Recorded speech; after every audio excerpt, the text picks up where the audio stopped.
Well, welcome back to Scouting for History. The other day I was here at this house, did the backyard down by the creek, and I found lots of good stuff. Now today I'm here to do the front yard. Let's see if we can be just as lucky. Now typically in these suburban yards, the backyards are usually better than the front yards because most of the time people spend their time in the backyards, not in the front yards. But you never know. Let's go.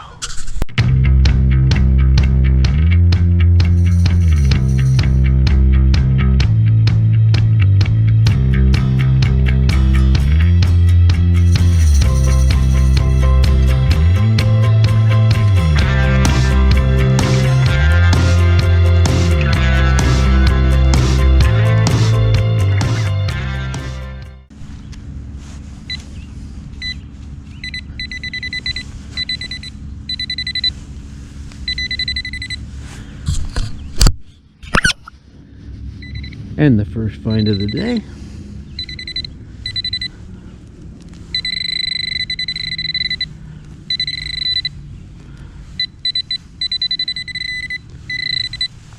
Is a clad dime. On to the next.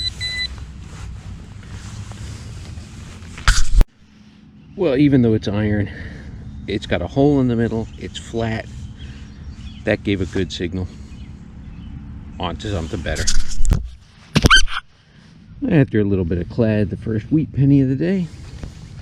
Hopefully there's some silver left here. Let's go. Well, like I said in my last video, this was a farm back in the day, going back to the 1800s, and that is a large set. Outstanding. By the thickness of it, I guess it's a braided hair, but I'll clean it up. You'll see it right here. Outstanding. On to the next.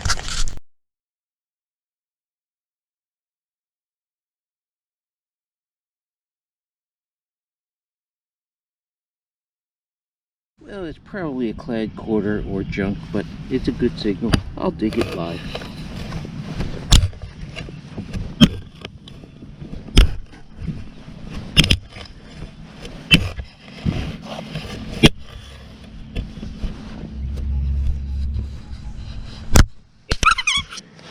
Yeah, it was a 52-53 in the ground.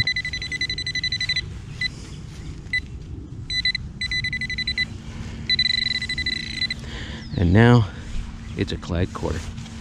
Yikes. On to the next. Aw, nuts. That sounded great. On to the next. Well, and way down deep, a tiny little flat button. Still some old stuff here. Let's go.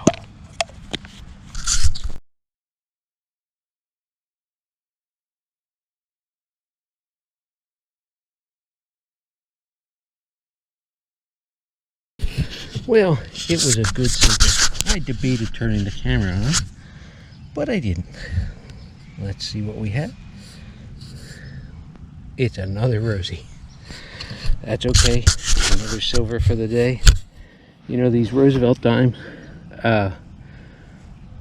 when Roosevelt died in 1946, or 1945 rather, before the end of the war, it was real quick that they decided to put them on a coin. And on the back of it, it's got the Torch of Liberty with an olive branch on one side and oak leaves on the other. Now, oak leaves, I've said before, represent war. Olive branches represent peace.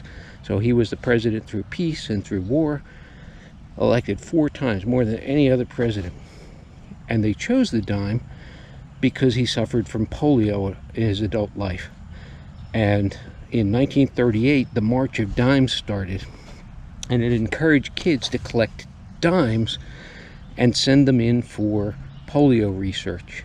So when he died and they wanted to put him on a coin, there were 2 coins available. There was the $50 and there was the dime. And so they chose the dime. On to the next.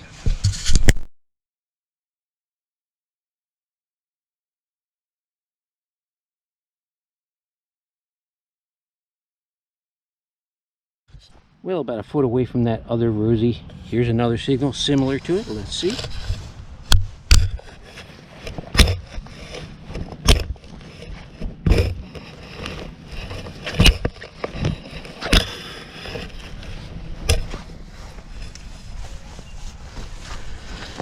Well, it's down in the hole. Missed it by a little.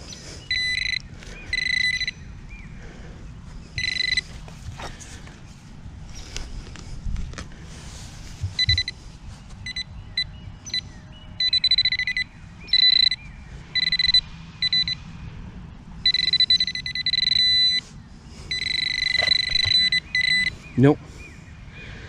And this one is jinxed. It's just a wheat penny. On to the next. Well, another one where I should have turned the camera on, but under these roots it was an awful dig, but it was definitely worth it. It's another silver ring. Outstanding. Got some kind of a greenish blue stone on there. That's a big ring. That ring up like a $50. I'm sure it's silver.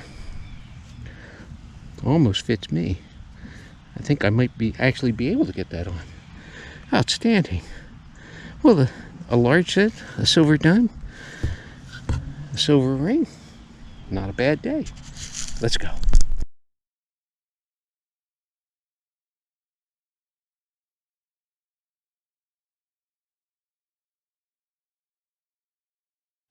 So you may have seen, as I detect, if I find something interesting or good and I don't want it to get damaged, I put it into one of my protective cases. If it's modern coins or something like that that I want to keep separate from my trash, but I'm not too concerned about it, it goes into my Mentos container. And in anything else that I think is trash, it goes into my pouch. Now when I get home, I carefully go through my trash, and I highly recommend you carefully go through your trash, because sometimes the trash is treasure. And this, I thought, was another piece of copper fitting for a pipe. It's round and short and beveled at the edges.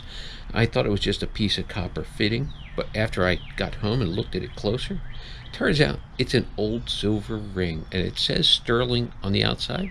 It's got a nice little design on it. But sometimes that trash is treasure. On to the next.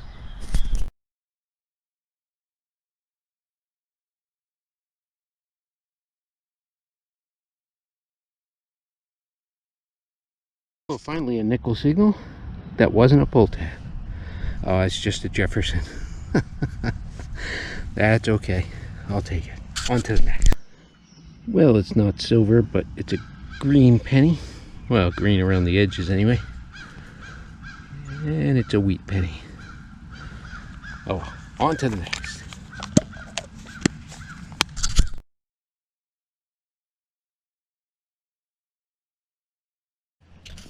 And for some reason, a zipper. On to the next. Well, I got real excited when I saw that pop out of the ground, but it's a key. On to the next. And when does a nickel ring up like a pull tab? When it's a silver nickel. It's got a P for Philadelphia on it. 1943 P. Awesome. Another silver for the day. On to the next.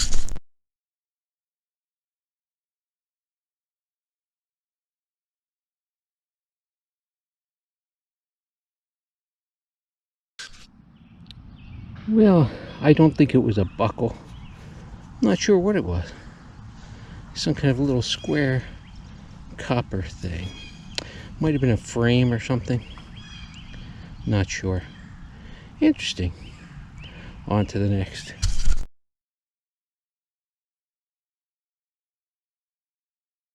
Well, that's going to do it for today. But good news. This morning while I was having my breakfast and enjoying my cup of coffee, I looked through my emails, and a historic house nearby is celebrating its 340th anniversary this year. 340 years old. Now, they finally said yes, I can come out and detect. So that'll be coming up, but stay tuned for that.